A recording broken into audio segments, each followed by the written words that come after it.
Okay y'all, so I just picked up the Vanish Oxi Action that's supposed to breathe life into your white clothes. I've never used this before, so let's try it out.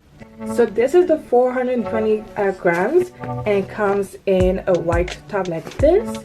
So when I open it up, as you can see, you have the product and a measuring cup. Okay, so I don't have a lot of white clothes I want to wash, but I have this one, for example, that is my sweater, jumper, however you want to call it, that came in a cream color, but now it is more of a yellowish brown. I don't even know how to call it. And it also has like a few stains all over the sweater. So let's wash it with the Vanish Oxi Action and see how that comes out.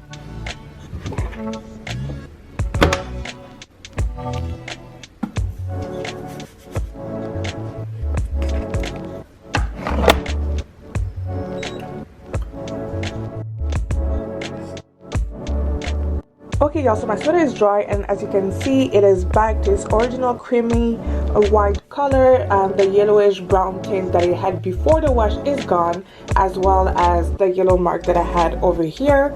I'm very happy with the results.